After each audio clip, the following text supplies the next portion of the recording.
समृद्धी महामार्गावर डिझेल चोरीचा धक्कादायक प्रकार. 34,000ची डिझेल लंपास. तक्रार देऊनी तपास शून्य. समृद्धी महामार्गावर गुन्हेगारांची दहशत वाढत असल्याचा गंभीर प्रकार समोर आला आहे.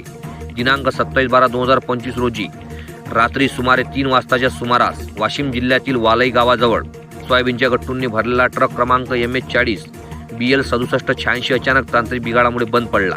ट्रक चालक मोहम्मद फयाज मोहम्मद शफी व त्यांच्यासोबत असलेले अब्दुल फरहान अब्दुल जब्बार आणि शेख अदनान शेख इस्लाम यांनी ट्रक सुरू करण्याचे प्रयत्न केले. मात्र प्रयत्न अयशस्वी ठरल्याने रात्री ट्रकमध्येच विश्रांती घेण्याचा निर्णय घेण्यात आला. मात्र मध्यरात्रीच्या सुमारास काहीतरी तोडत असल्याचा आवाज झाल्याने चालकांची झोपमोड झाली.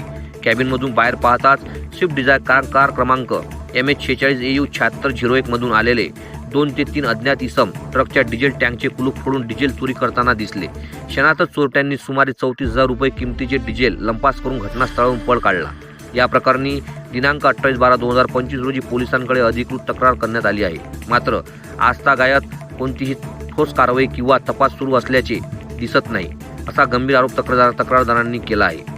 समृद्धी महामार्गासारख्या महत्त्वाच्या द्रुतगती मार्गावर उघडपणे डिझेल चोरी होणे व पोलिसांची निष्क्रियता ही बाब चिंताजनक आहे.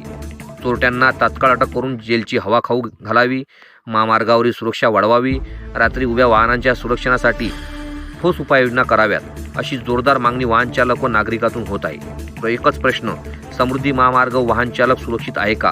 पोलीस प्रशासन या घटनेची दखल घेऊन तत्काळ तपास सुरू करणार का? याकडे सर्वांचे लक्ष लागले आहे.